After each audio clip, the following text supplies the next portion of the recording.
Hey everyone, welcome to Magnet Brains Hindi Medium channel. This is Palak Rakhiani, your English educator. Dear class 9 students, hope you all are fit and fine and ready हैं आज के इस most important session के लिए. Most important क्यों है भाई? क्योंकि इसमें हम डिस्कस करेंगे हमारी बुक बी हाइव का जो चैप्टर है द लिटिल गर्ल इसके मोस्ट इंपॉर्टेंट क्वेश्चंस. यानी आपके एग्जाम के लिए मैंने बनाए हैं सबसे इंपॉर्टेंट क्वेश्चंस जो कि आपके प्रीवियस ईयर्स में भी पूछे गए हैं. सीबीएसई क्वेश्चन बैंक के क्वेश्चंस हैं एंड जिनके आने की प्रोबेबिलिटी बहुत ही ज़्यादा है. तो पैटर्न वाइज यानी आपको देखने को मिलेंगे यहाँ पे extract based question, short answer and long answer, जिन्हें मैं सिखाऊंगी कि किस तरह से आप आंसर बनाएं ताकि आपको एग्जाम में जो है बहुत ही बढ़िया मार्क्स मिले. तो वीडियो के बिल्कुल एंड तक बने रहिएगा. और आपको पता है आपको साथ में रखनी है अपनी एक notebook in which you can note down all these question and answers. So what are we waiting for? Let's begin with this class. चलिए, मोस्ट इंपॉर्टेंट क्वेश्चंस हैं. उससे पहले तो आप एक काम करोगे, है ना, भलाई का काम क्या कि अपने जितने भी क्लास 9 के फ्रेंड्स हैं सबके साथ ये वीडियो शेयर कर दो ताकि जो है सब अच्छे से इसका जो है ना लाभ उठा सके, है ना, इंपॉर्टेंट क्वेश्चंस का. चलिए, अब एज यू ऑल नो आपका जो लिटरेचर सेक्शन आता है, लिटरेचर सेक्शन यानी क्या, जो किताब आपने पढ़ी है उसमें जो भी चैप्टर है, पोएम्स हैं, उन पे बेस्ड सवाल पूछे जाते हैं. Alright, now literature section usually ज़्यादातर बिगिन होता है एक्सट्रैक्ट बेस्ड क्वेश्चन से.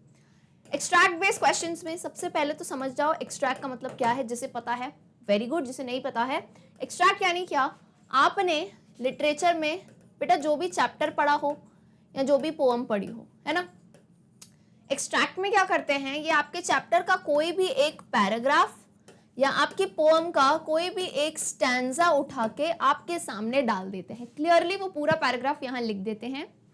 And what do they do, they ask you questions. 4 से 5 आपको यहाँ पे 3 से 5 क्वेश्चंस पूछते हैं इस पैराग्राफ पे बेस पे. वो क्वेश्चंस यूजुअली एमसीक्यू होते हैं लेकिन पैटर्न कभी कभार चेंज हो सकता है, लाइक शॉर्ट आंसर ऐसे हो सकते हैं, राइट. तो इसी पर्टिकुलर पैराग्राफ पे बेस वो सवाल पूछते हैं. तो ये क्वेश्चंस मैं मानती हूँ, मतलब लिख के रख लो कि ये मोस्ट स्कोरिंग पार्ट है आपके पूरे लिटरेचर पेपर का. क्यों भाई? क्योंकि तुमको क्लियरली सामने पैराग्राफ दे दिया गया है तो सारी चीजें याद आ जाएंगी ना जो पढ़ा हुआ था. बस आपको यहाँ पे देखना है और आंसर लिख देना है, आराम से मार्क्स स्कोर कर सकते हो. ठीक है, तो कोशिश करेंगे कि इस टाइप के क्वेश्चंस में हम कोई भी मार्क्स लूज नहीं करें. ऑलराइट, अब बात चल रही है हमारे चैप्टर द लिटिल गर्ल की. तो यहाँ पे एक्सट्रैक्ट बेस्ड क्वेश्चंस में आपके क्वेश्चन पेपर में या तो लिखा होगा एक्सट्रैक्ट बेस्ड क्वेश्चंस या आपको ऐसी हेडिंग दिखेगी, है ना. तो घबराना नहीं, दोनों का मतलब एक ही होता है. रेफरेंस टू कॉन्टेक्स्ट, कॉन्टेक्स्ट यानी जो भी पार्ट आपने पढ़ा है उसको रेफरेंस देते हुए आपको एक पैराग्राफ दिया गया है. So either the heading could be that और this. Okay, I hope you all won't be confuse. Now talking about little girl, उसका आपको एक पैराग्राफ दिया गया है. आइए फटाफट से पैराग्राफ को पढ़ते हैं, समझते हैं और सवालों को सॉल्व करते हैं. Paragraph number 1. That night there was a hue and cry in the house. Father's great speech for the Port Authority had been lost. तो हम जैसे जैसे एक दो लाइन पढ़ते हैं मैं आपको फटाफट से कहानी याद दिलाती जाती हूँ ताकि एक क्विक रिविजन भी हो जाए. उस रात there was a hue and cry. Hue and cry का मतलब क्या होता है? शोरगुल. What is the meaning of hue and cry?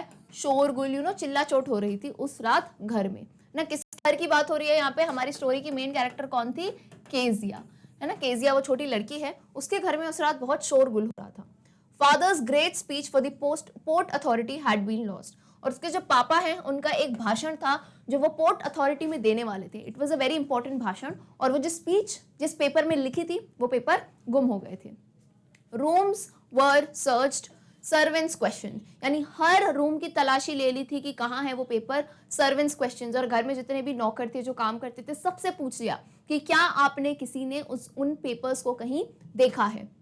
Finally mother came into Keziah's room and at last finally mummy जो है उसकी मम्मी केजिया के कमरे में जाती हैं एंड उससे पूछती हैं, Kezia I suppose you did not see some papers on a table in a room.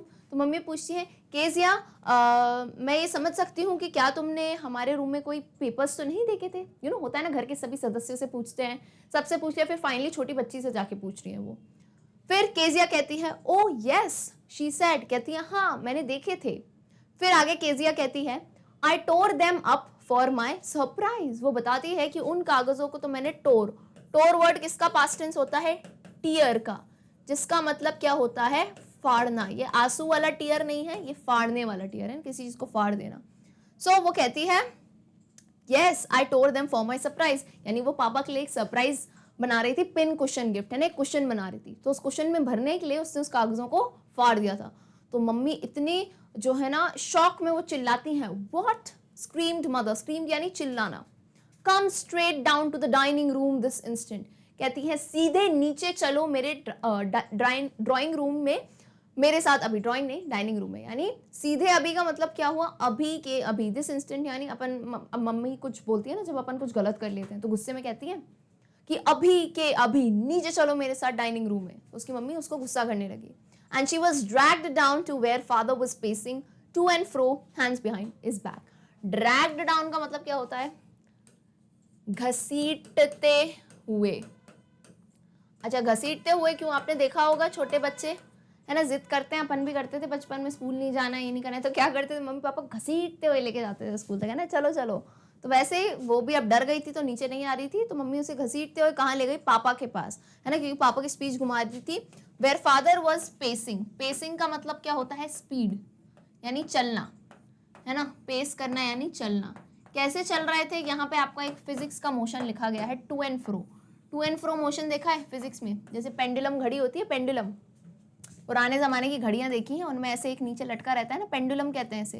तो वो टू एंड फ्रो यानी इधर उधर जाता है। तो वैसे ही वहाँ पापा देखो, कभी भी अपन परेशान होते हैं तो अपन क्या करते हैं, हाथ पीछे करके और ऐसे ऐसे ऐसे ना, पापा लोग यूँ घूमने लगते हैं ऐसे ऐसे, बहुत सारे लोग करते हैं ऐसे ऐसे, तो उसके पापा ऐसे ऐसे घूम रहे थे और उस केजिया को वहाँ पे लेके आए थे।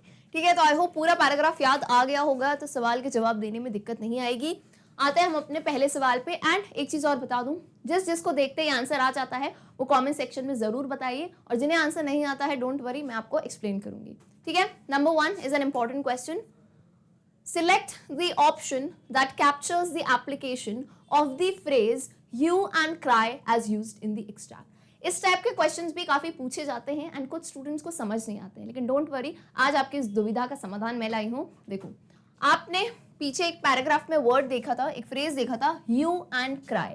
ह्यू एंड क्राई का मैंने आपको बेटा क्या मतलब बताया था, शोरगुल, है ना, शोरगुल होना, चिल्ला चोट होना, क्यों होना, क्योंकि कुछ परेशानी है। अब यहाँ पीछे बोला जा रहा है कि भाई आपने जो एक्सट्रैक्ट जो पैराग्राफ पढ़ा है उसमें आपने ह्यू एंड क्राई का इस्तेमाल किया है, तो उस पैराग्राफ में ह्यू एंड क्राई का जो सेम मतलब है वो मतलब आपको इन चारों में से किसी एक लाइन में मिलेगा, तो आप हमें बताएं। जैसे मैं आपको बताती हूँ, यहाँ पे बच्चा हु एंड क्राई का यूज क्यों किया गया है, hue and cry in the house, शोरगुल क्यों हो रहा था, क्योंकि कोई चीज गुम गई थी, है ना, पता है ना आपको। इस पैराग्राफ में ह्यू एंड क्राई का इस्तेमाल क्यों किया गया, शोरगुल क्यों हो रहा था, क्योंकि गुम गए थे पापा जी के पेपर्स। तो ऐसे ही मीनिंग वाला सेंटेंस, कुछ घूमने वाला, कुछ लॉस्ट होना और उसके ऊपर शोरगुल होना, अगर इसी टाइप का सेंटेंस आपको इन चारों में दिखता है तो आप उसे टिक लगाइए। ठीक है, तो आइए पढ़ते हैं एक एक सेंटेंस को। चलिए, number A, Ronit was hue and cry after losing the match. B, we all hue and cry when we lose our temper. C, the old lady raised a hue and cry when she lost her purse. Or is it D, I failed to understand their hue and cry. So एक एक line पे हम देखेंगे। पहला है Ronit was hue and crying after losing the match. तो Ronit ने क्या, यहाँ पे लूजिंग द मैच ये नहीं मतलब होता है कि मैच को खो गया, मैच कहीं गुम हो गया। लूजिंग का यहाँ पे मतलब क्या है, हारना, है ना, तो यहाँ पे हारने की बात हो रही है। और पलक मैम ने क्या बताया था कि पिछले जो हमने पैराग्राफ पढ़ा है उसमें क्या हुई है, गुम हुए हैं, है ना, पेपर्स गुम हुए हैं। तो यहाँ पे लूजिंग द मैच का मतलब ये नहीं हुआ मैच गुम हो गया, मैच हार गए, तो ये वाला एग्जैक्ट मैच नहीं करता है। Number 2, We all hue and cry when we lose our temper. हम बहुत ज्यादा चिल्ला चोट करते हैं when we lose. यहाँ पे lose क्या करना है, खो देना। क्या खो देते हैं, टेम्पर। टेम्पर का मतलब क्या होता है, आपा। बोलते हैं ना जब गुस्सा आता है तो हम अपना आपा खो देते हैं, कुछ भी कहने लगते हैं, राइट, शोरगुल मचाने लगते हैं। तो यहाँ भी खो देना है, लेकिन कोई चीज नहीं घूमी है, आपा खोया है। सो this is also not correct. Number 3, The old lady raised a hue and cry when she lost her purse. एक बूढ़ी औरत थी, वो बहुत ही ज्यादा हल्ला कर रही थी, शोरगुल कर रही थी, जब क्या गुम गया, उनका पर्स। अरे बाबा, ये तो बिल्कुल सही चीज लगती है। Lose lost her purse, lost यानी उसने कोई चीज खोई है, जैसे पापा के पेपर्स गुम गए थे वैसे ही इनका पर्स गुम गया, तो ये तो बिल्कुल ही परफेक्टली मैच होता है। ठीक है, फिर भी मैंने एक चीज बताई है, आंसर मिल जाए देन टू आप सारे ऑप्शंस को एक बार अच्छे से चेक कर लिया करें। लास्ट ऑप्शन देखो, I fail to understand their hue and cry, मुझे समझ नहीं आ रहा कि वो लोग इतना शोरगुल क्यों कर रहे हैं, तो ये तो लॉस्ट से रिलेटेड है ही नहीं। तो मिल गया हमें हमारा सही जवाब, that is option number C. और जिसने आंसर दिया है वेरी गुड, बहुत ही बढ़िया, शाबाश। चलो क्वेश्चन नंबर 2 पे आते हैं, फटाफट से बताओ इसका आंसर जिसे भी आता हो। What did grandmother do when Kezia was crying?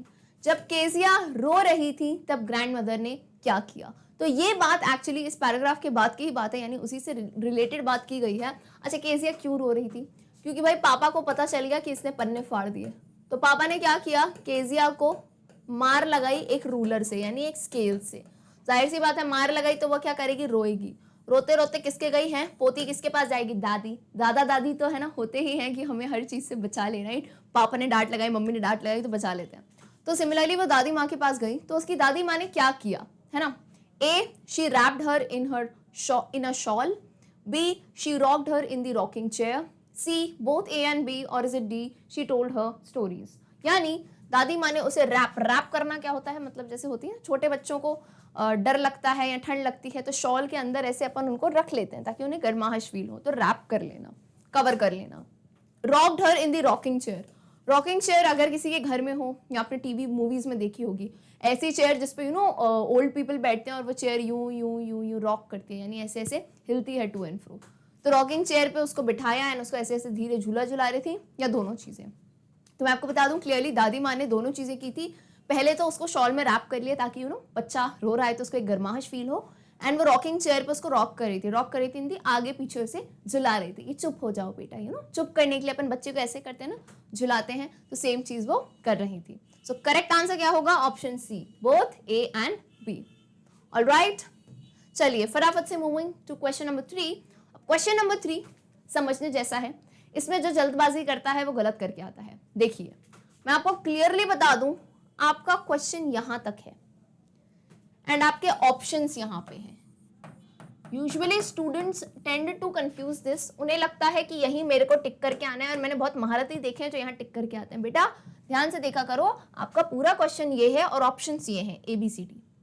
What you need to do, आपको यहाँ 4 स्टेटमेंट दिए हैं, आपसे पूछा है which of the following statements is not true in accordance with the passage।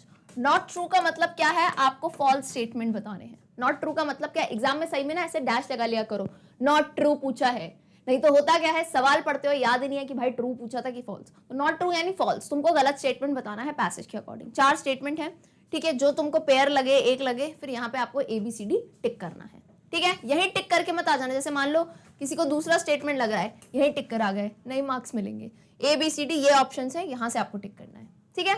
एक एक करके स्टेटमेंट पढ़े, चलिए। Kezia's father did not love her, Kezia के पिता उससे प्रेम नहीं करते थे। क्या ये बात सही है या ये बात गलत है? बेटा ये बात बिल्कुल ही गलत है। कोई भी माँ बाप जो होते हैं ना अपने बच्चों से बहुत प्यार करते हैं, तो यहाँ पे ये बात सही थी कि केजिया के पापा बहुत ही हार्श थे, उससे रूडली बात करते थे, लेकिन ऐसा बिल्कुल नहीं था कि वो उससे प्रेम नहीं करते थे। भाई वो रोज ऑफिस जाने से पहले उसको किस दे के जाते थे, है ना। वो बच्ची जब अकेली थी रात में उसको अपने पास लेके आए और सोए। बस होता क्या है कि फादर्स जो है ना काम करते हैं, फादर्स मदर्स थक जाते हैं तो वक्त नहीं दे पाते हैं शायद, बट ऐसा नहीं है कि वो प्यार नहीं करते थे। तो ये बात तो बिल्कुल ही गलत है, डिड नॉट लव हर ऐसा नहीं था, वो उससे बहुत प्रेम करते थे। ओके चलिए number 2, Kezia was afraid of her father, Kezia अपने पिता से डरती थी, बिल्कुल सही बात है। Third, Kezia's grandmother use to console her, Kezia की जो दादी माँ है उसे कंसोल करना यानी क्या होता है ना कि किसी को समानुभूति देना कि अरे अरे बच्चा कोई बात नहीं, तो बिल्कुल सही बात है। केजिया को मार पड़ती, कुछ भी होता, वो किसके पास चली जाती थी, दादी के पास, so this is correct. Number 4, Kezia wanted her father to be like Mr McDonald, Kezia चाहती थी कि उसके पापा मिस्टर मैकडोनल्ड की तरह हो जाएं। मिस्टर मैकडोनल्ड कौन थे याद करो, केजिया के पड़ोसी थे, है ना, केजिया के पड़ोसी थे जो कि अपने बच्चों के साथ हंसते खेलते थे, बहुत प्यार करते थे उन्हें, ठीक है। सो दिस इज ऑल्सो करेक्ट। तो भाई क्लियरली दिख रहा है तीनों स्टेटमेंट करेक्ट है, सिर्फ एक ही स्टेटमेंट गलत है, स्टेटमेंट 1। तो यहाँ कौन सा ऑप्शन आएगा, answer is very clear, option C is the right answer, only 1। देख ले, हाँ जी, only 1 is the only incorrect option over here, ठीक है। समझ आ गया कि इस टाइप के स्टेटमेंट वाले क्वेश्चंस, थोड़े लेंदी क्वेश्चंस हम कैसे सॉल्व कर सकते हैं। Alright, moving on to question number 4। Why did Kezia tear her father's speech? यहाँ पे आपको लाइंस में जवाब देना है कि केजिया ने अपने पापा की स्पीच क्यों फाड़ी थी। तो हमें पता है वो उनके लिए एक गिफ्ट बना रही थी, इसलिए उसने फाड़ी थी। सो केजिया टोर, यहाँ ध्यान दो, इंग्लिश टीचर हूं तो ग्रामर पे भाई मैं बिल्कुल ध्यान दिलवाऊंगी आपका।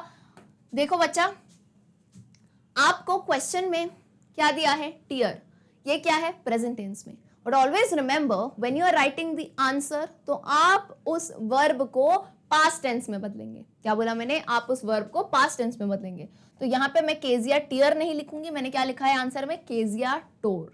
ये छोटी छोटी चीजें हैं जिनसे हमारे मार्क्स इंग्लिश में लूज हो जाते हैं, राइट। तो इन पे आपको ध्यान देना है। Kezia tore her father's speech because she wanted to fill it in the cushion which was a birthday surprise for her father। तो वो क्या करना चाहती थी, वो अपने पापा के लिए बर्थडे के लिए कुशन बना रही थी। तो अब जाहिर सी बात है, कुशन तकिए जैसा होता है ना कुशन, तो उसके अंदर कुछ तो भरना पड़ेगा, तभी तो उसे कुशन कहते हैं ना, तभी तो सॉफ्ट सॉफ्ट लगेगा। तो कुछ भरने के लिए उसे कुछ मिला नहीं, तो उसने क्या किया, उसने अपने पापा के जो पेपर थे उन्हें फाड़ के उसके अंदर डाल दिया। और वो क्यों बना रही थी, बिकॉज वो उनके लिए बर्थडे सरप्राइज था। ठीक है, clear answer. Alright, question number 5, fill in the blank with only one word. आपको सेंटेंस दिया है, आपको फिलअप करना है सिर्फ एक ही वर्ड से। केजिया's father punished her by hitting dash on her hands। Kezia के पापा ने केजिया को डांट लगाई थी, है ना, क्या करके, क्या मार के उसके हाथ पे, क्या मारा था भाई, स्केल मारा था। स्केल को क्या कहते हैं हम, ruler. So Kezia's father punished her by hitting ruler on her hands। Alright, clear है बिल्कुल पांचों क्वेश्चन। सो आई होप सब रेडी होंगे नेक्स्ट एक्सट्रैक्ट के लिए। मैं चाहती हूं, क्योंकि अब आप समझ गए हो कैसे सॉल्व करना है, तो सबके आंसर्स बताते जाइए। पढ़ते हैं paragraph. Laboriously with a double cotton, the little girl stitched 3 sides. But what to fill it with? तो laboriously मतलब यानी बहुत ही ज्यादा मेहनत से, बहुत ही ज्यादा मेहनत से वो वर्क कर रही थी ना। लेबोरियस यानी बहुत ही ज्यादा उसने अपना एफर्ट्स लगा रही थी उसमें। विद द डबल कॉटन, एक डबल कॉटन उसने लिया। The little girl stitched 3 sides, 3 sides जो है उसने, देखो ये येलो कलर का ऐसा एक था सिल्क, अरे रेड का है भाई, येलो येलो डर्टी फेलो, हाँ येलो कलर से उसने, देखो ये 3 साइड तो स्टिच कर देती है, लेकिन चौथा साइड उसने ऐसा खुला छोड़ दिया था। अब खुला क्यों, क्यों कुशन के अंदर तो डालना पड़ेगा। व्हाट टू फिल इन, किससे भरूं उस कुशन को, that was the question. The grand mother was out in the garden. अब हुआ क्या कि दादी माँ भी बाहर थी गार्डन में, तो उसको बताने वाला और कोई नहीं था कि क्या भरो। And she wandered into mother's bedroom to look for scraps. Wandered का मतलब क्या होता है, भटकना। और मम्मी के रूम में भटक रही थी देखने के लिए स्क्रैप्स के लिए। स्क्रैप्स क्या होता है, कोई भी टुकड़े है ना, किसी भी चीज के, कॉटन के टुकड़े हो गए, कागज के टुकड़े हो गए, जिसे वो भर सके। On the bed table she discovered a great many sheets of fine paper. तो उसे क्या हुआ, मम्मी का जो बेड टेबल क्या होता है, जहाँ आपका बिस्तर होता है ना, उसके पास में एक छोटा सा टेबल होता है ना, रैक टाइप। तो वहां पे उसने देखा बहुत सारे शीट्स रखी थी पेपर की। तो उसने क्या किया, गैदर्ड देम अप। गैदर्ड मतलब उन्हें इकट्ठा किया।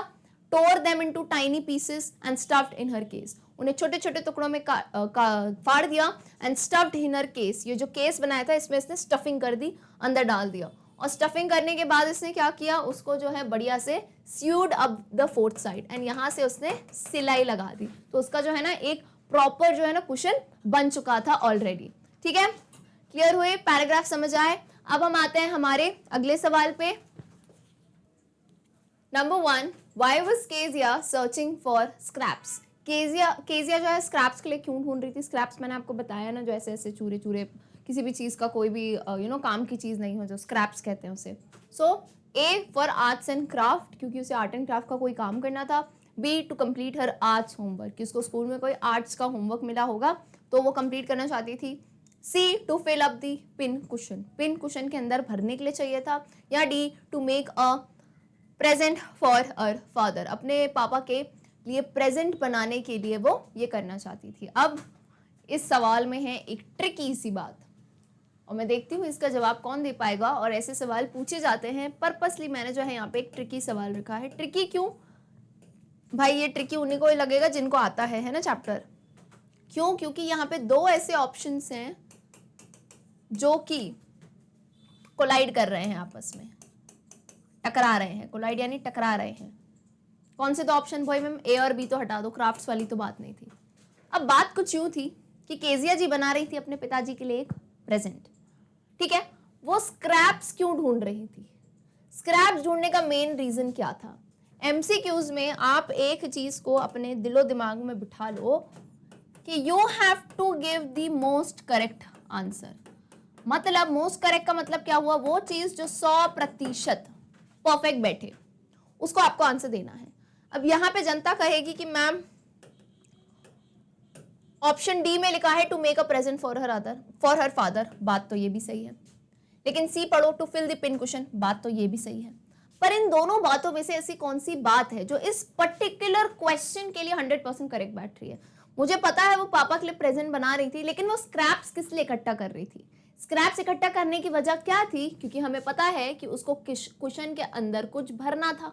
अब कुछ भरने के लिए वो क्या कर रही थी? मैं आंसर कैसे दूंगी? वो स्क्रैप्स इकट्ठा क्यों कर रही थी? वो स्क्रैप्स इसलिए इकट्ठा कर रही थी क्योंकि उसे पिन कुशन में कुछ फिल करना था। और क्यों पिन कुशन में फिल करना था? उसका जवाब ये होगा कि वो पापा के लिए प्रेजेंट बना रही थी। बात समझे कि नहीं? फिर से समझाऊं? देखो, बात ये पूछी है कि केजिया स्क्रैप्स क्यों ढूंढ रही थी, तो मैं सिंपल एक बात में बताऊंगी, क्योंकि उसे पिन कुशन में भरना था। फिर दूसरी बार आकर दूसरा पूछेगा, अरे उसे पिन कुशन में क्यों भरना था? क्योंकि वो अपने पापा के लिए प्रेजेंट बना रही थी। तो ये वाली बात इसके आगे की है। So for this question the perfect answer will be option C. मैं ये नहीं कह रही बच्चा कि ऑप्शन डी गलत है, लेकिन according to the question you have to answer. And exam में ऐसे सवाल पूछते हैं एंड स्टूडेंट्स ट्रिक हो जाते हैं। So for that purpose I have kept this question, and जिन्होंने भी आंसर सी दिया है वेल डन, वेरी गुड। जिसका गलत हो गया तो आप इस चीज को आज से ही सीख लीजिए, ताकि आप एग्जाम में जो है गलत ना करके आए, ठीक है। चलिए, question number 2, the find sheets of paper contained dash. वो जो शीट्स ऑफ पेपर थी जिसको उसने फाड़ दिया, इट कंटेन्ड यानी उसमें क्या था? A her father's contract, B her father's business deal, C her father's speech, या D her father's document. So we all clearly know उसके पापा को पोर्ट अथॉरिटी में एक बहुत ही इंपॉर्टेंट क्या देना था? भाषण देना था। भाषण यानी क्या? स्पीच देनी थी। एंड उन्हीं कागज के टुकड़ों में क्या थी? वो स्पीच लिखी गई थी। So the fine sheets of paper contained C her father's speech. Okay, easy question था ये तो। क्वेश्चन नंबर 3 पे आते हैं। Why was the little girl making it? Little girl जो है, इट का मतलब यहाँ पे क्या है भाई? क्या बना रही थी वो? पिन कुशन बना रही थी, ठीक है। तो पिन कुशन बनाने की वजह क्या थी? A to pass her time. Pass her time यानी क्या हुआ? वक्त बिताने के लिए, है ना, वक्त पास करने के लिए फ्री टाइम में। B to gift it to her father, अपने पापा को तोहफा देने के लिए। C as an art project, या D to do something creative, कुछ क्रिएटिव करने के लिए। सो वी ऑल नो उसके पापा का बर्थडे था अगले वीक, और उसकी दादी माँ ने कहा था कि तुम अपने पापा के लिए एक पिन कुशन बनाओ। So why was she making it? To gift it to her father. Okay, clear answer है ये तो। चलिए, question number 4, how did Kezia's father react on finding his torn speech? अब केजिया के पापा ने किस तरह से रिएक्ट किया जब उन्हें ये पता चला कि उनकी जो स्पीच है वो फट गई थी और केजिया द्वारा फाड़ दी गई थी? तो ऑफ कोर्स है उन्होंने गुस्से में यानी एंग्रीली रिएक्ट किया। यही आपको आंसर में डालना है। केजिया's फादर रिएक्टेड एंग्रीली। एंग्रीली का मतलब क्या होता है? गुस्से से। रिएक्टेड एंग्री मत लिखना। रिएक्टेड एंग्री का मतलब हुआ रिएक्टेड गुस्सा। किस तरह से रिएक्ट किया? गुस्से से। ये छोटे छोटे शब्दों में फर्क आता है। हिंदी में हम जैसे कहते हैं ना गुस्से से, तो इंग्लिश में हम उसे कहेंगे angrily. So Kezia's father reacted angrily on finding his torn speech. Okay, question number 5, what did Kezia fill the cushion with and where did she find the material for it? तो वही सवाल है कि Kezia ने cushion में क्या भरा और उसे वो मटेरियल कहां से मिला। तो बता देते हैं answer. Kezia filled the cushion with papers which she found on her mother's table, या mother's bed table भी आप लिख सकते हो, ठीक है। टेबल भी ठीक है, बेड टेबल याद रहे तो बहुत अच्छी बात है, बेड टेबल लिख देना, ठीक है। क्लियर है? इजी से सवाल है ये। आ जाओ अब अगले स्टैंजा पे, अगले पैराग्राफ पे आते हैं हम। Paragraph number 3, and she was dragged down to where father was pacing to and fro, hands behind his back. Well, he said sharply. Mother explained. He stopped and stared at the child. Did you do that? No, no, no, no, she whispered. तो यहाँ पे क्या है? ये वही बात को continue किया गया है। She was dragged down, उसे घसीट के लेके गए पापा के पास, जहां वो हाथ पीछे करके इधर उधर घूम रहे थे। फिर पापा ने क्या कहा? Well, मतलब क्यों लाई हो तुम इसे यहाँ, बहुत ही गुस्से में कहा उन्होंने। तो मदर ने एक्सप्लेन, मदर ने पूरी कहानी सुनाई। वो रुके एंड स्टेयर्ड, स्टेयर्ड का मतलब क्या होता है, उन्होंने घूरा। अब ऑफ कोर्स किसको घूरेंगे, केजिया को घूरेंगे, है ना। फिर उससे पूछते हैं गुस्से में, डिड यू डू दैट, कि क्या तुमने ये किया। अब केजिया पता है जब वो पापा के सामने डरती थी तो वो क्या करती थी, स्टैमर करती थी। स्टैमर का मतलब क्या होता है, क्लियरली बता चुकी हूं मैं, हकलाना, है ना। हम यूजुअली हकलाते हैं ना जब हम बहुत डर जाते हैं, घबरा जाते हैं, तो वो भी न न न नो कर रही थी। शी विस्पर्ड, विस्पर्ड का मतलब क्या होता है, खुसपुसाना। खुसपुस करते हो, खुसपुस क्लास में, है ना, विस्परिंग करते हो, ऐसे धीरे धीरे बोलते हैं। मरमर करना या मटर करना, ऐसे इन सब के नाम है ना। सो शी विस्पर्ड, उसने धीरे से कहा न न, मतलब गले में दबा के वो बोल रही थी, न न न न नो। ठीक है, चलिए अब आते हैं इस पे, सवाल लेते हैं। जिसको जवाब आता है वो जल्दी से बता दो। Why was she dragged? उसे ड्रैग यानी घसीटा क्यों गया था, किसे, केजिया को। पहला option, because she had stolen some money, भाई क्योंकि उसने कोई पैसा चुराया था इसलिए। B, because she had torn the important papers, क्योंकि उसने बहुत ही महत्वपूर्ण कागज फाड़ दिए थे। C, because she had made the pin cushion without permission, क्योंकि उसने पिन कुशन बिना किसी की परमिशन से बनाया था। या डी, बिकॉज ऑफ हर मिसचीव्स, क्योंकि उसकी शैतानियों की वजह से। तो उसे घसीटा क्यों गया था, बेसिक सी बात है, क्योंकि उसने क्या किया था, she had torn the important papers. अब तो ऐसा लगेगा क्वेश्चन सॉल्व करने की स्पीड बढ़ जाएगी, राइट। फटाफट से आओ क्वेश्चन 2 पे। The statement that is true about the incidents discussed in the above extract, आपको बताना है इन चारों स्टेटमेंट में से ऐसी कौन सी स्टेटमेंट है जो सही है, पिछले दिए गए जो पैराग्राफ है उस पे based. A, Kezia did not tear the papers, Kezia ने कागज नहीं फाड़े, क्या ये बात सही है, नहीं मैम बिल्कुल गलत है, उसी ने तो फाड़े थे कागज। B, grandmother encouraged her to tear the papers, यानी ये सेंटेंस कहता है दादी माँ ने ही उसे प्रोत्साहित किया था कि तुम पन्ने फाड़ो। तो ऐसा बिल्कुल नहीं है, उन्होंने कहा था पिन कुशन बनाओ, पन्ने फाड़ने के लिए उन्होंने नहीं कहा था। तो दिस इज रॉन्ग। उस टाइम तो वो बेचारी गार्डन में थी, उन्हें तो पता भी नहीं था। ठीक है। C, father wanted to inquire if Kezia had torn the papers, पापा उसके लिए पूछना चाहते थे कि क्या केजिया ने पेपर फाड़ा था। तो बिल्कुल सही बात है। अभी पीछे मैंने जो लाइन पढ़ी उसमें फादर ने क्या कहा था, डिड यू डू दैट, अभी पूछा था ना पापा ने, डिड यू डू दैट, यानी इसका मतलब क्या हुआ कि वो इंक्वायर करना चाहते थे केजिया के से कि क्या ये तुमने ही किया था। तो ये हो जाएगा सही स्टेटमेंट। फिर भी हम फोर्थ स्टेटमेंट एक बार देख लेते हैं। Kezia was never afraid of a father, इसका मतलब है केजिया अपने पिता से कभी नहीं डरती थी, बिल्कुल नहीं है यार, वो तो बहुत ज्यादा डरती थी। तो करेक्ट आंसर क्या है, ऑप्शन सी। ओके, यही एक करेक्ट स्टेटमेंट है। Alright, moving on to question number 3, बताइए इसका आंसर।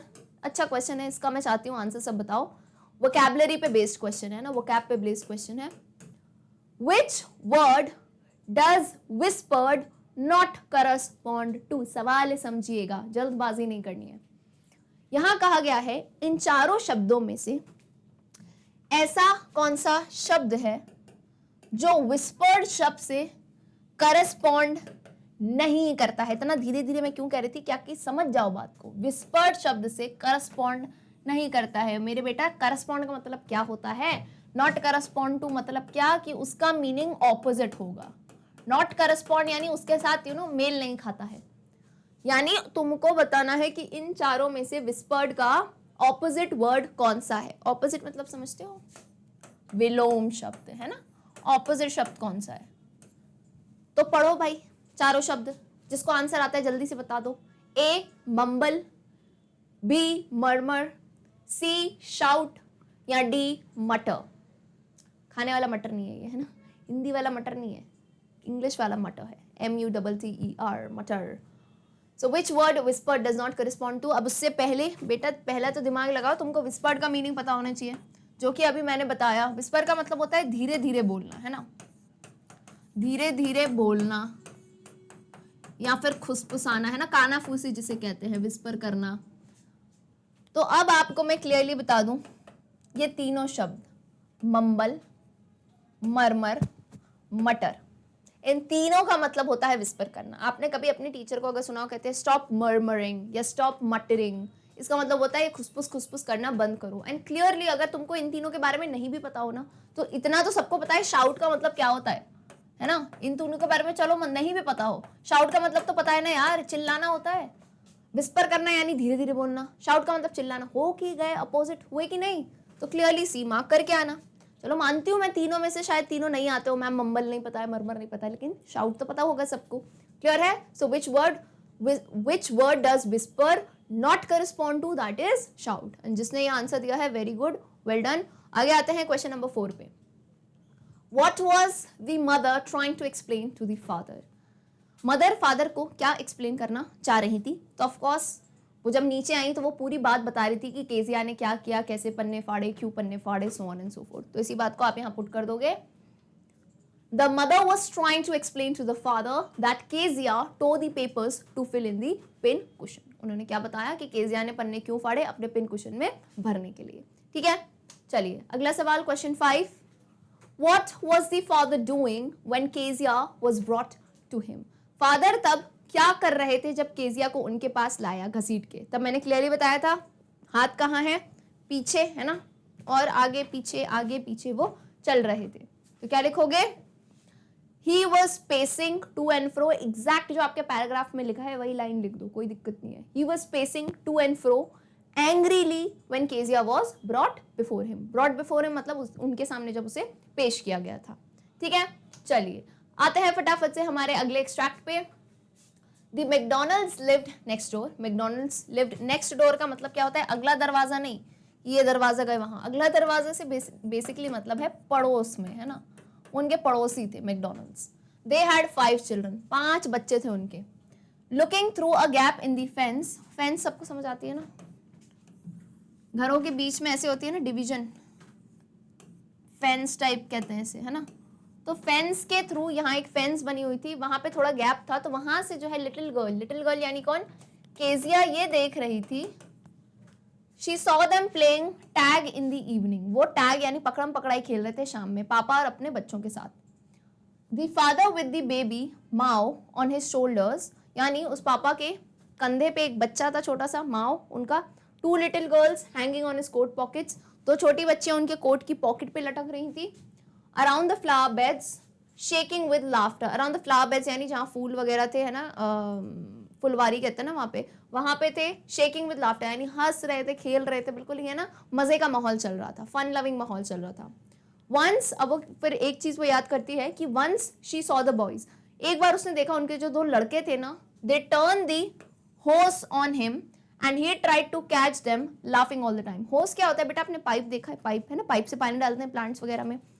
तो पाइप का जो मुंह होता है ना, अरे ये मान लो ये पाइप है, पाइप का मुंह होता है ना, यहाँ से जहाँ से पानी बाहर निकल के आता है, तो उसको होस कहते हैं। तो एक बार केजिया ने ये देखा कि उनके जो लड़के हैं ना वो इतनी मस्ती कर रहे थे, वो पाइप से पानी आ रहा था और होस यानी उस पाइप का मुंह जो है उन्होंने अपने पापा की तरफ कर लिया, जिससे वो पूरे भीग गए। एंड उसने ये देखा कि वो डांट नहीं रहे थे, उल्टा वो हंस हंस के उनको पकड़ने की कोशिश कर रहे थे। So then she decided that there were different sorts of father. फिर उसे ये समझ आया कि अलग अलग प्रकार के पापा होते हैं। मेरे पापा स्ट्रिक्ट हैं, सारे पापा ऐसे नहीं होते। उन्हें मैकडोनल्ड्स को देख के पता चला कि ये तो बहुत ही फन लविंग और बहुत ही मजेदार पापा हैं। ठीक है, चलिए तैयार हैं क्वेश्चंस के लिए? तो सवाल यहाँ शुरू होते हैं और जवाब देना आप चालू कर दीजिए कमेंट सेक्शन में। How are the relations of the little girl with the father? यहाँ पूछा है कि केजिया का रिश्ता अपने पापा के साथ कैसा था। A, her father was affectionate towards her, यानी उसके पिता उसके साथ उसके बहुत ही ज्यादा प्रेम करते थे, है ना, अफेक्शन दिखाते थे। B, her father gave her all the attention she wants, उसके पापा उसे सारा ध्यान देते थे जो उसे चाहिए था कि उसके साथ खेले कूदे, है ना। C, little girl was scared of a father, या वो जो छोटी बच्ची है वो अपने पापा से बहुत डरती थी। या D, little girl liked her father, या वो अपने पापा को बहुत ज्यादा पसंद करती थी। सो क्लियर सी बात है, पूरी स्टोरी इसी पे बेस्ड है कि कैसे केजिया जो है अपने पापा से बहुत ही ज्यादा डरती थी। So option C is the correct answer, little girl was scared of a father. Alright, moving on, question number 2। What sort of difference the little girl noticed after watching McDonald's with their children? A, kindness, B, fun-loving, C, communicative और D, weird. सवाल क्या है समझा देती हूँ। What sort of difference? ऐसा क्या फर्क देखा केजिया ने मिस्टर मैकडोनल्ड को देख के कि वो अपने बच्चों के साथ कैसे थे, है ना, क्या फर्क दिखा? क्योंकि उसके पापा तो कैसे थे, उसके पापा तो बहुत ही स्ट्रिक्ट थे, बहुत ही डांट लगाते थे, ही यूज्ड टू स्कोल्ड हर। लेकिन again how was Kezia feeling कि भाई मिस्टर मैकडोनल्ड क्या थे, उनमें कैसा फर्क था? ए, वो काइंड थे, फन लविंग यानी बहुत ही मस्ती कर रहे थे, कम्युनिकेटिव यानी बातचीत कर रहे थे, यानी वियर्ड यानी बहुत ही ज्यादा वो क्या थे, अजीब थे, राइट। तो क्लियरली मैंने आपको पीछे 10 बार बोला यार यही बात कि वो क्या कर रहे थे, बहुत ही ज्यादा मजे कर रहे थे, मजे कर रहे थे यानी हंस रहे थे, खेल रहे थे अपने बच्चों के साथ, right. So what he was very fun loving, B is the correct answer, alright. चलिए बहुत ही शानदार, अगला सवाल आपके स्क्रीन के ऊपर ये रहा, क्वेश्चन नंबर 3।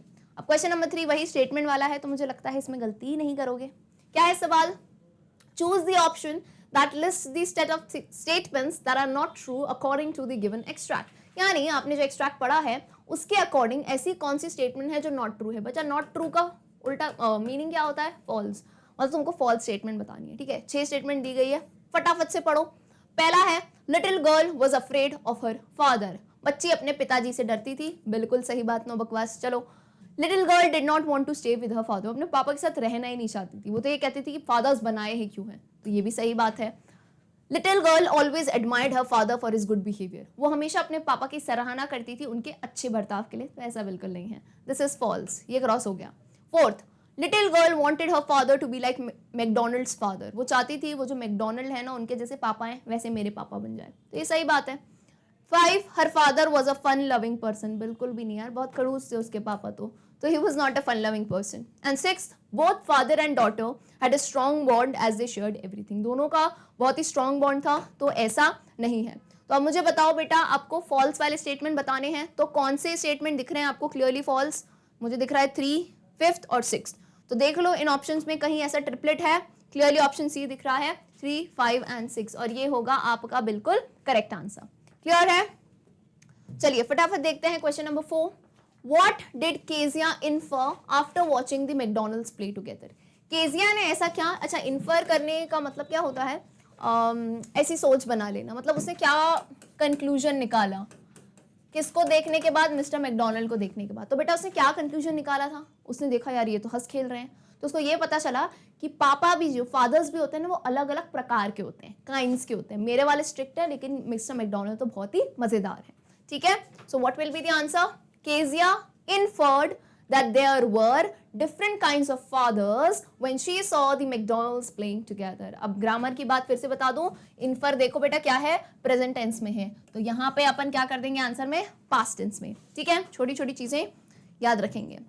5th क्वेश्चन पे आते हैं, how would you describe the seen that the little girl saw, आप उस सीन को कैसे बताओगे जो उस छोटी बच्ची ने देखा, कौन सा सीन, वही पड़ोस में जो चल रहा था, तो उसको एक्सप्लेन कर दो। The scene that the little girl witnessed was a joyful one। एक कैसा था, खुशी भरा जो है ना वो सीन था।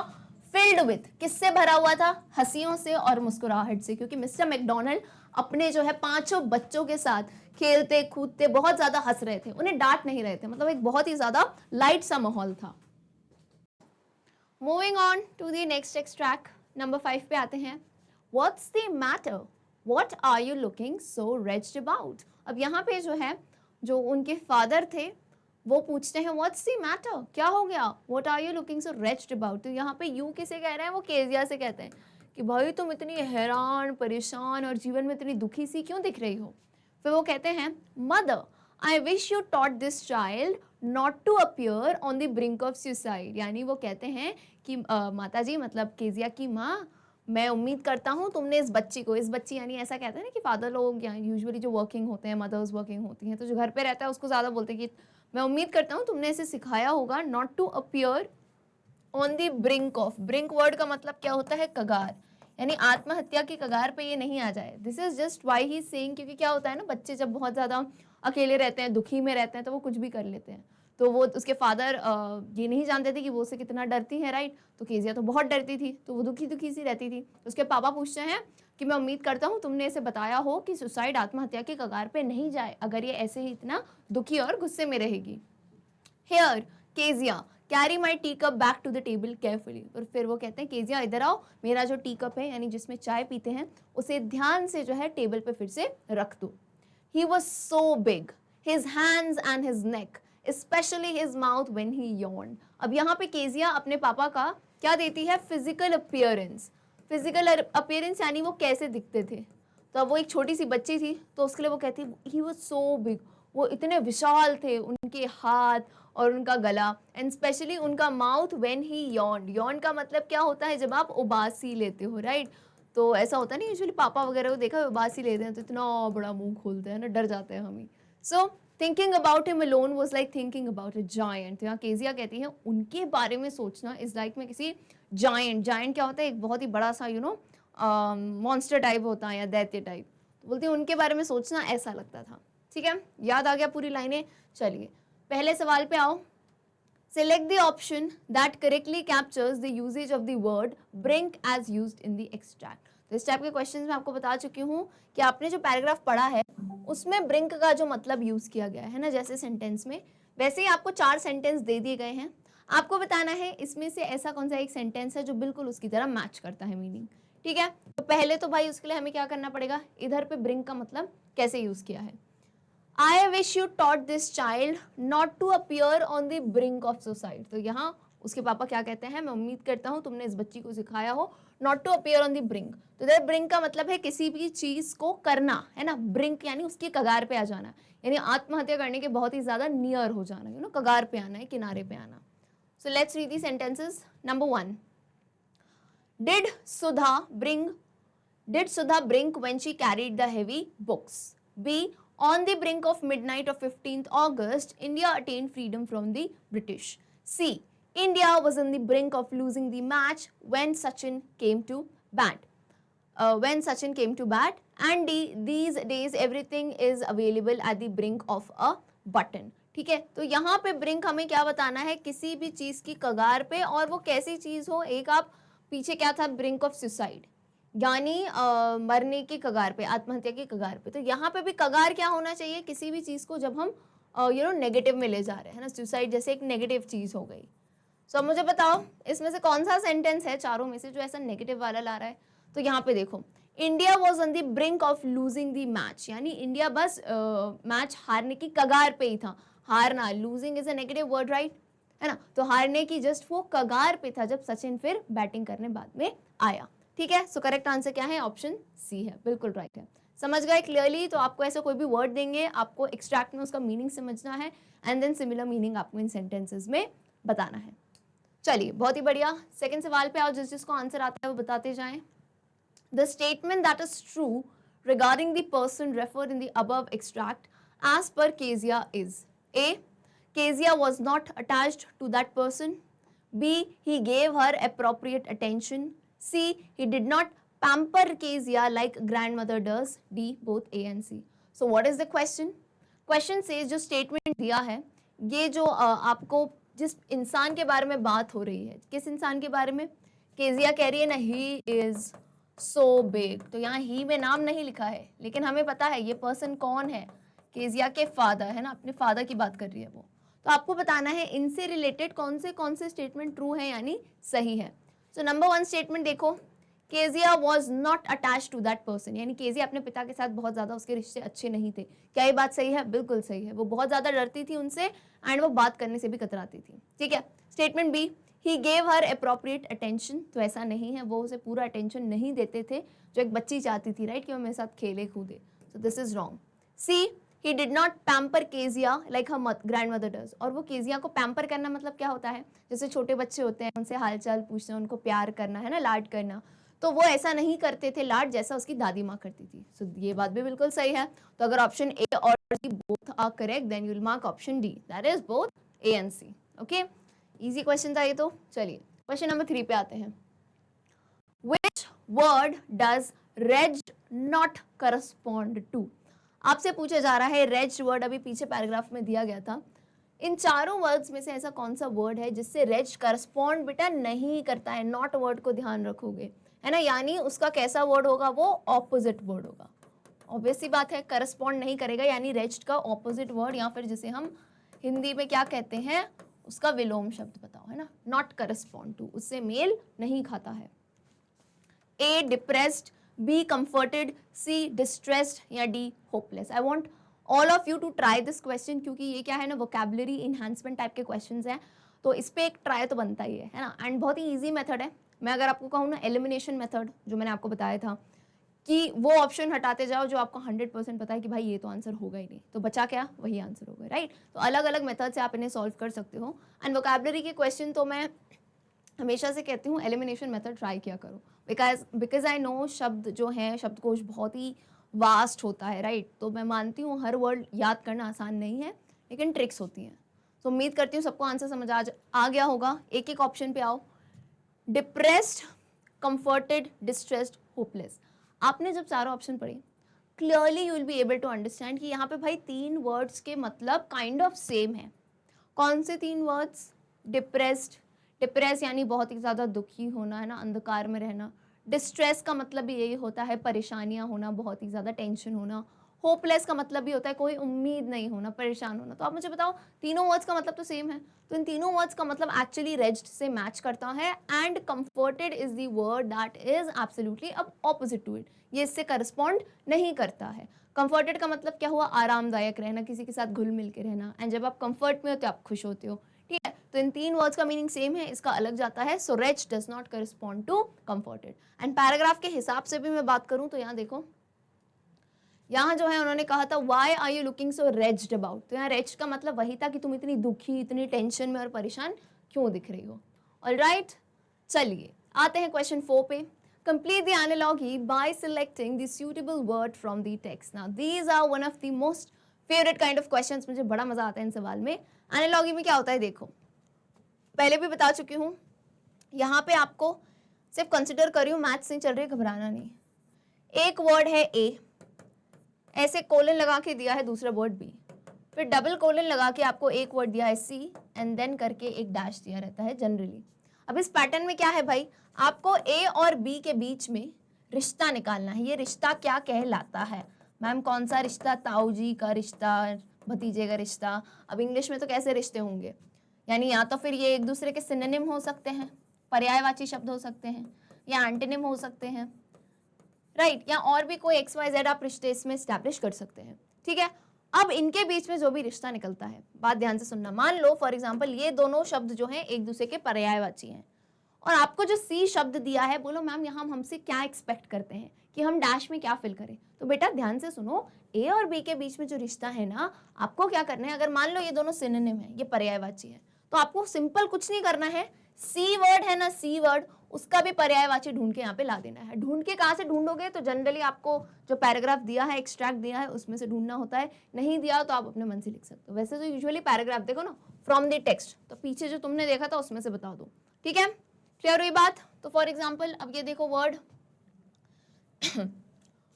दोनों वर्ड्स क्या दिए हैं, ये हमारा ए है, ये हमारा बी है, ये हमारा सी है। ये सिर्फ ABC मैंने आपको समझाने के लिए कहा है, ऐसा कोई फॉर्मूला नहीं होता है, ठीक है, सिर्फ समझाने के लिए बता रही हूँ।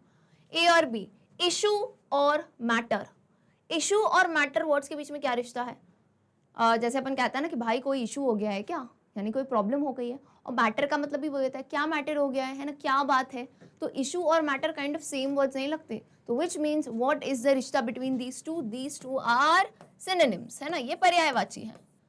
तो बस फिर मैम समझ गए हमें क्या करना है, हमें सी वर्ड का भी रिश्ता यहाँ एस्टैब्लिश करना है एज अ सिनोनिम, यानी कॉशियसली का सिनोनिम आपको लाना है पैराग्राफ से ढूंढ के। कॉशियसली का मतलब क्या होता है, पहले तो मुझे इस वर्ड का मतलब बताओ। कॉशियसली का मतलब होता है कोई भी काम करो सावधानी से, ठीक है। कॉशियसली का मतलब क्या होता है, बहुत ही सावधानी से कुछ करना, राइट। तो पीछे पैराग्राफ में ऐसा कौन सा वर्ड है देखें, चलो फटाफट से आते हैं पैराग्राफ में, आपको दिखा देती हूँ ताकि आप देख पाओ। पढ़ो पूरा पैराग्राफ, क्लियरली दिख जाएगा। कौन सी लाइन में? 4th लाइन पे आओ, 4th लाइन पे फटाफट आओ। 4th लाइन पे दिखा, take up back to the table carefully. Carefully का भी मतलब क्या होता है कि सावधानी से जो है संभल के आप टेक अप रख दो टेबल के ऊपर। सो मिल गया हमें हमारा उत्तर और मिल गए हमें हमारे मार्क्स। कॉशियसली के बाद हम लिखेंगे केयरफुली। ओके, 5th क्वेश्चन करते हैं। What did the man instruct Kezia to do. इस पर्टिकुलर पैराग्राफ में जिस आदमी की बात की गई है, यानी उसके पापा, उन्होंने केजिया को क्या करने को कहा। तो अभी जो हमने बात की, उन्होंने क्या कहा कि वो जो है टी कप वापस रख दें टेबल पे। सो द मैन, ब्रैकेट में हमने मेंशन किया है केजिया's father, instructed her to keep the teacup carefully on the table. Simple as an answer, nothing to elaborate much. All right, moving on to the next type of questions. अब मैं आपको बता दूं, आपके एग्जाम में जो है ना एक्सट्रैक्ट बेस यानी रेफरेंस टू कॉन्टेक्स्ट के बाद यूजुअली पूछे जाते हैं शॉर्ट आंसर टाइप क्वेश्चंस। अब शॉर्ट आंसर टाइप में क्या करना होता है, यहाँ पे हम बहुत ज़्यादा डिटेल नहीं देते हैं। इसमें आपको एक चीज़ और ध्यान रखनी है, एग्जाम के हिसाब से आपको कितने मार्क्स से क्वेश्चन है। मान लो अगर ये 2 मार्क का है, 3 मार्क का है, तो आप उस हिसाब से लेंथ तय कर सकते हो कि मान लो आपको बोला 30 to 40 वर्ड्स या 50 to 60 वर्ड्स, तो at that time you can make that kind of decision. Alright, बहुत ही इंपॉर्टेंट सवाल मैंने यहाँ रखे हैं इस चैप्टर के। Question number 1, describe Kezia's father as she sees him. या तो ऐसे पूछा जा सकता है, या फिर what kind of person Kezia's father was. तो आपसे पूछ रहे हैं केजिया के जो पापा हैं उनकी क्या क्या पर्सनालिटी थी जो पूरे चैप्टर में बताई गई थी, कि वो बहुत ही भाई डिसिप्लिन थे, बहुत ही ज़्यादा स्ट्रिक्ट थे। तो ये सारी बातें आपको बतानी है। और जैसे केजिया ने बताया बहुत ही बड़े थे, उनका हाथ और उनकी गला, राइट। तो ये सब चीज़ें आप यहाँ मेंशन कर सकते हो। So here is the answer, Kezia saw her father as a hard working but short tempered man. Hard working यानी एंड में वो ये रियलाइज करती है कि वो बहुत ही हार्ड वर्किंग यानी मेहनती तो थे लेकिन शॉर्ट टेम्पर्ड। शॉर्ट टेम्पर का मतलब क्या होता है, ऐसा इंसान जिसे गुस्सा जो है बहुत ही ज्यादा जल्दी आता हो, है ना, गुस्सा बहुत जल्दी आता हो, उसे शॉर्ट टेम्पर कहते हैं ना। शॉर्ट टेम्परामेंट होता है, जल्दी से गुस्सा आ जाता है छोटी छोटी बातों पे।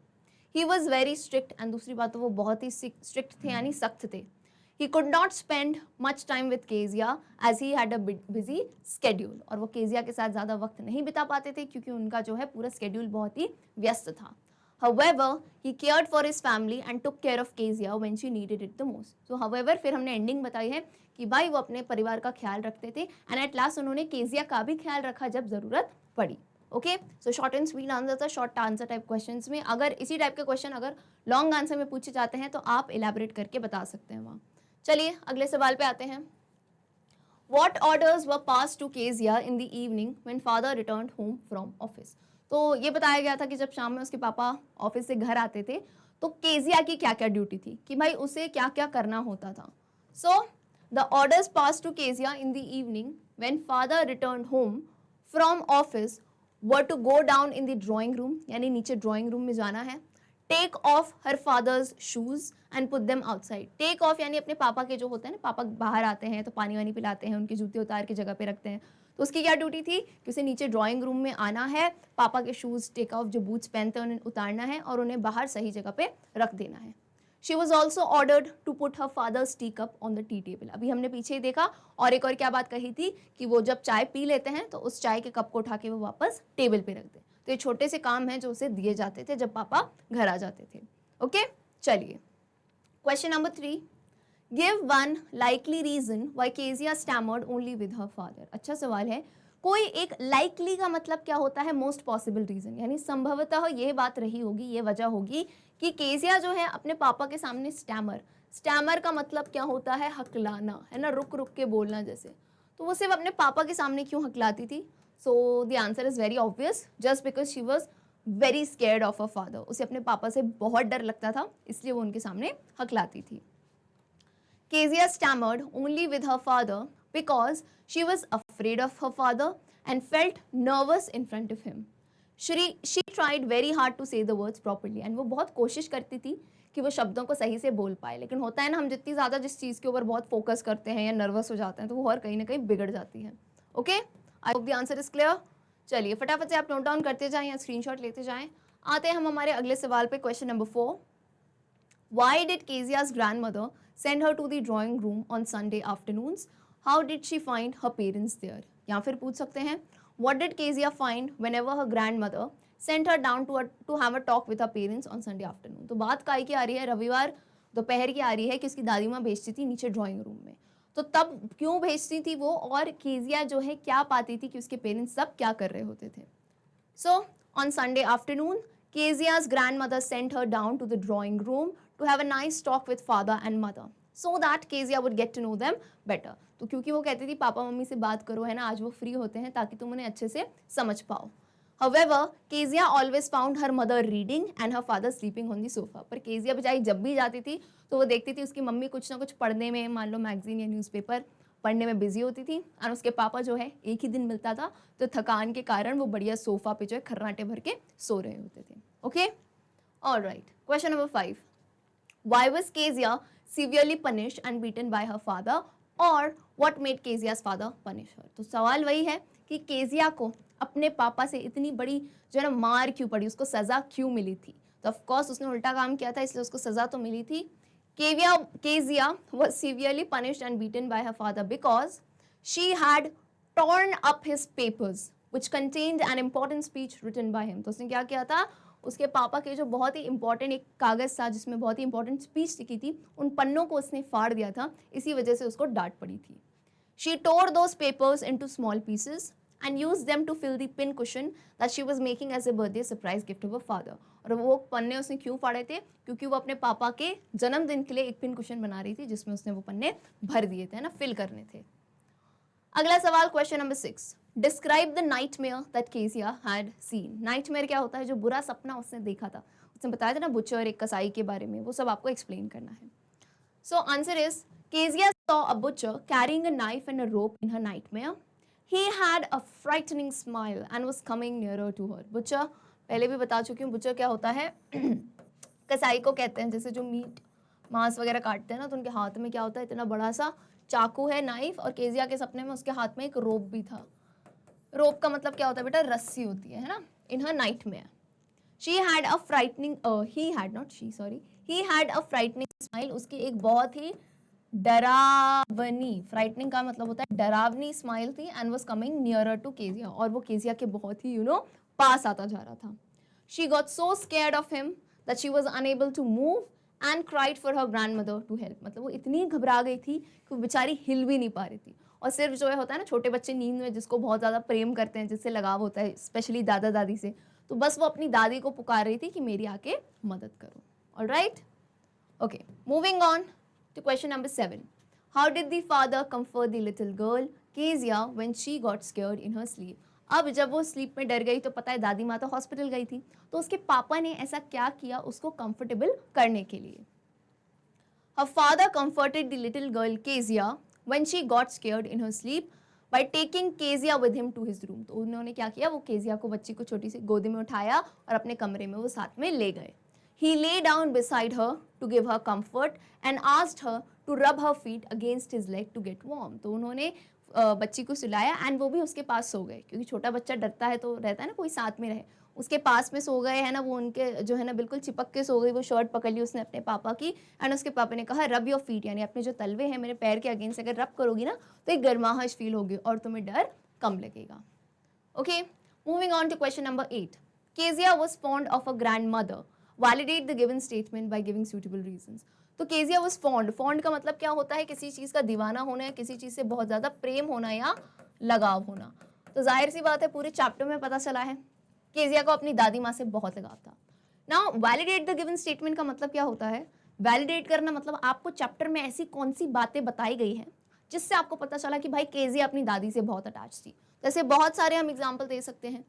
Kezia was fond of her grandmother because her father and mother had no time for her. है ना, पहला रीजन तो ये हुआ, उसके पापा जो है इतने बिजी रहते थे और उसकी मम्मी भी बिजी रहती थी, तो जो है उसका लगाव फाइनली कौन रहता था साथ में, दादी माँ, तो उनसे बहुत लगाव था.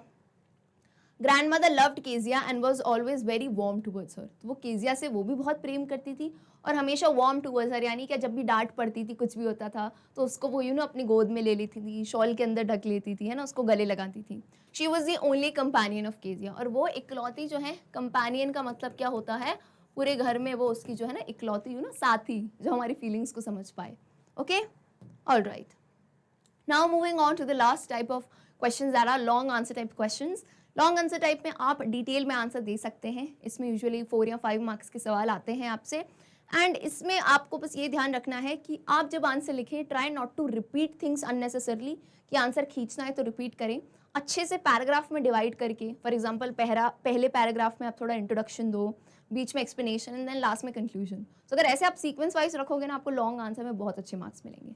चलिए, पहला सवाल. Children need to be treated with love and affection. Based on the story, the little girl write a paragraph in about 100 to 120 words on the topic importance of love and affection for children. अब मैं आपको बता दूं, ये CBSE आपकी जो है ना क्वेश्चन बैंक से क्वेश्चंस हैं इंपॉर्टेंट वाले, ऐसे सवाल भी पूछते हैं. लॉन्ग आंसर क्या है, आपको डिटेल लिखनी है, तो ये कह देंगे चिल्ड्रन नीड टू बी, बच्चों को ट्रीट करना चाहिए प्रेम और अफेक्शन से, है ना. तो इस स्टोरी के अनुसार भाई जो आपने कहानी पढ़ी है लिटिल गर्ल, आप एक पैराग्राफ लिखो 100 से 120 शब्द में किस पे importance of love and affection for children, कि कैसे बच्चों को प्रेम से है उनके साथ व्यवहार करना चाहिए, उन्हें कोई भी बात जो है ना बहुत ही शांत तरीके से समझानी चाहिए instead of punishing them. Okay, तो आप अब इसमें अपने व्यूज भी लिख सकते हो। पहले तो आप लव और अफेक्शन के बारे में बात करना, फिर आप केजिया की क्या स्टोरी थी उसको बताओगे। ठीक है, चलो, importance of love and affection for children. देखो मैंने शुरू में क्या किया है, शुरू में इंट्रो दिया है, मैं सीधे केजिया पे नहीं आई हूँ, and that is the essence of long answer question.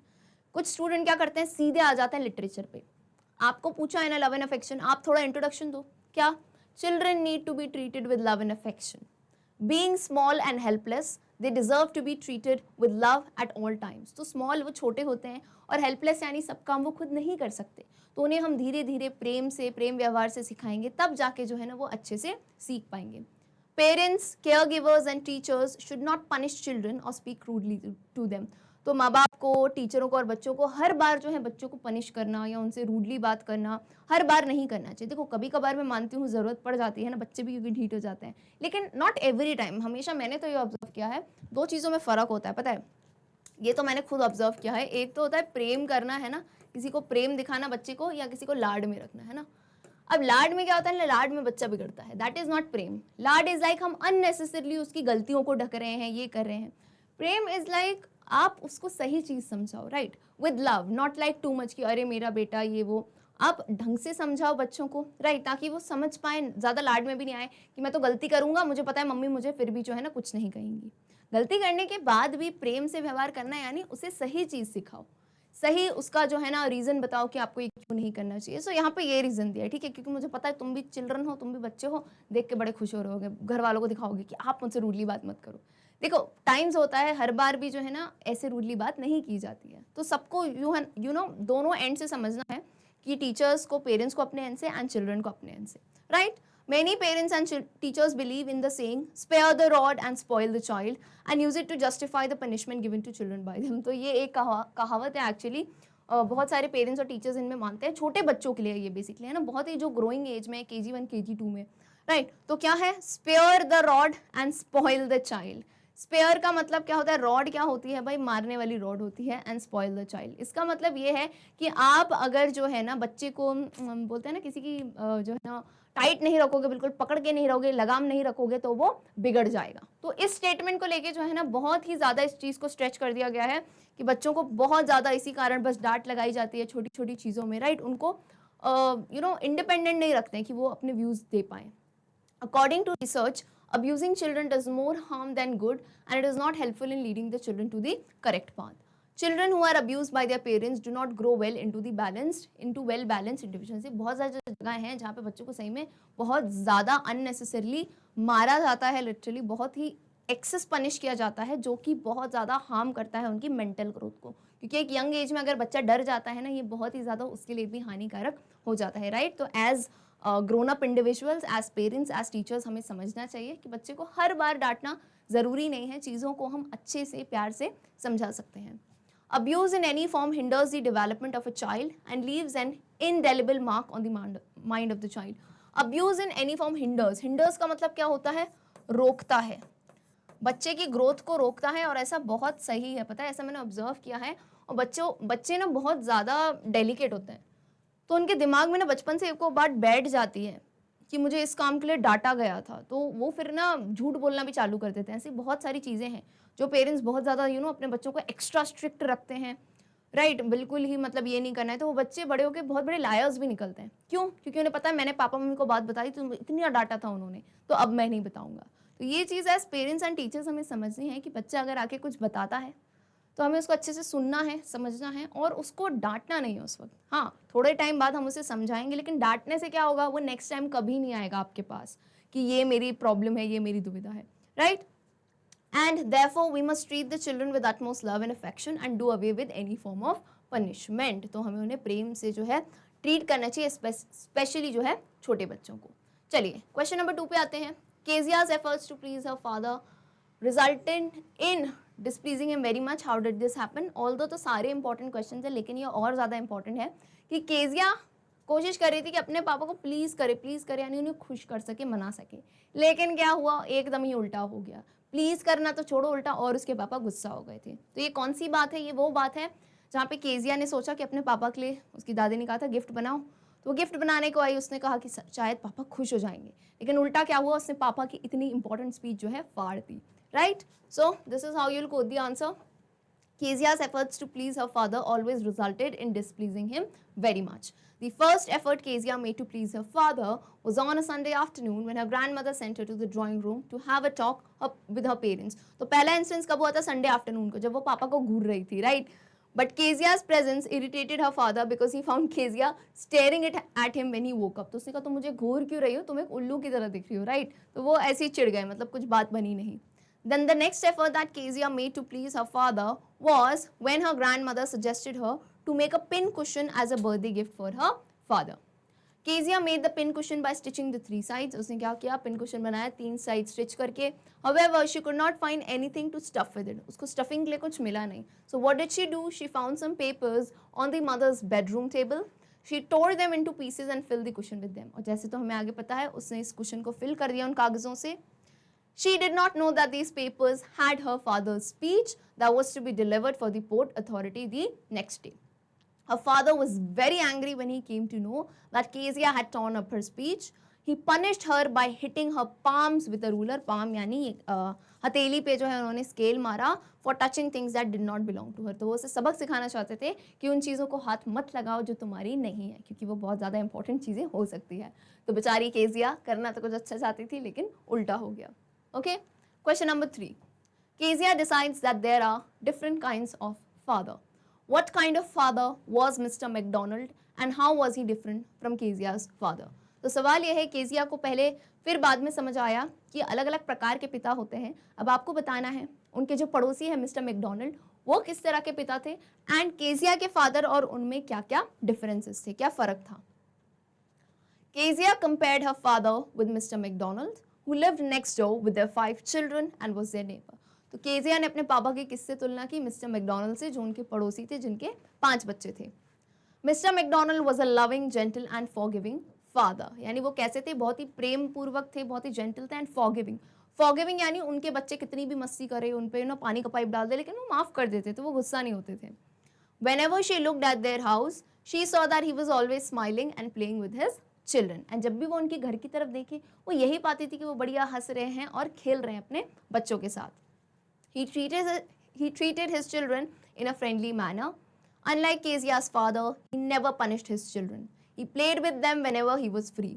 On the other hand, Kezia's father was very harsh. He was a very strict disciplinarian. तो on the other hand क्या हुआ, केजिया के पापा तो बड़े ही सख्त थे, और वो जो है ना स्ट्रिक्ट डिसिप्लिनेरियन, यानी बहुत ही ज़्यादा अनुशासन में रहते थे, बहुत ही ज़्यादा डिसिप्लिन में रहते थे, और कठोरता से वो बात करते थे। Okay, he was busy in his work and never had time for Kezia, और वो हमेशा अपने काम में व्यस्त रहते थे, केजिया के लिए बिल्कुल भी समय नहीं निकाल पाते थे। He never expressed his concern or affection for Kezia and never played with her. He also punished her. Due to all this, Kezia was afraid of her father and avoiding him. By comparing her father with Mr. McDonald, she realized that there were different kinds of father. तो उसने जब देखा, पहले उसको लगता था पापा बनाए ही क्यों हैं, सब पापा स्ट्रिक्ट होते हैं, पर फिर जब उसने मिस्टर मैकडोनल्ड को देखा, तब जाके उसे रियलाइज हुआ not all fathers of the same, fathers के भी अलग अलग काइंड्स होते हैं। मेरे वाले स्ट्रिक्ट हैं, एंड पास में जो नेबर हैं वो बहुत ज़्यादा जो है लविंग है। Alright, I hope the answer is very clear. Question number 4. How does Kezia begin to see her father as a human being who needs her sympathy. So basically ये चैप्टर की ending थी, है ना, जो अच्छी happy ending थी कि Kezia अब अपने पापा को कैसे ऐसा इंसान देखने लगी जिसे सिंपैथी, जिसे सहानुभूति की ज़रूरत है। क्योंकि शुरुआत में तो वो उन्हें बड़ा स्ट्रिक्ट और बड़ा ऐसा समझती थी कि बहुत ही डिसिप्लिन में है ये तो, लेकिन फिर लास्ट में उसे कैसे पता चला। So when Kezia's mother fell ill, Kezia's grandmother accompanied her to the hospital. तो हमें पता है जब केजिया की माँ बीमार हो गई थी, केजिया की ग्रैंड माँ ने उनका साथ दिया था हॉस्पिटल में। अकम्पनीड का मतलब क्या होता है, साथ देना, ठीक है। तो यानी घर पे और कोई नहीं था। Kezia was left alone with the cook Alice, वो एलिस के साथ थी। At night, she had a nightmare. अब रात में क्या हुआ, वो अकेली सो रही थी, उसे एक बुरा सपना आया। In the nightmare, she saw a butcher with a knife and rope. Her father was sleeping in a room when Kezia screamed her father woke up in his room, है ना, वो अपने खुद के कमरे में सो रहे थे और जैसे ही केजिया की चिल्लाने की आवाज़ आई, स्क्रीम की आवाज़ आई, वो वहाँ पे उठ के आ गए। Her father took Kezia into his room and lay beside her to give her comfort. उसके पापा उसको अपने रूम में ले गए और उसके पास सो गए ताकि वो कंफर्टेबल फील करे। Her father asked Kezia to rub her feet against his legs to get warmth. इसका डिस्कशन हम कर चुके हैं पीछे। Soon her father fell asleep as he was tired. तो अब हुआ क्या कि उसके पापा उसको सुलाने के चक्कर में उससे पहले वो खुद ही सो गए। So it was then when Kezia realized that her father has to work hard every day and would get too tired to play with her like Mr. McDonald. तो तब उसको एक फनी फीलिंग आई और उसे रियलाइज हुआ कि देखो ये भी तो बच्चे जैसे ही हैं, मुझे सुलाते सुलाते वो खुद ही सो गए। तो फिर उसे एहसास हुआ कि उन्हें पूरे दिन कितनी मेहनत करनी पड़ती है, वो कितना थक जाते होंगे और शायद यही वजह है कि वो मिस्टर मैकडोनल्ड जैसे मेरे साथ नहीं खेल सकते। She expressed her changed feelings for her father by telling him that he had a big heart. और उसने अपनी फीलिंग्स की, उसकी फीलिंग्स बदल चुकी है, ये उसने अपने पापा को जो है एक्सप्रेस किया, क्या कह के कि आपका दिल तो बहुत ही ज़्यादा बड़ा है। In this way, Kezia began to see her father as a human being who needs her sympathy. तो एंड कैसे किया हमने आंसर, इसी तरह से केजिया जो है अपने पापा को एक ऐसा इंसान देखने लगी जिनको भी हमारे जैसे जो है ना सहानुभूति, सिंपैथी की ज़रूरत है। All right, I hope the answer is clear.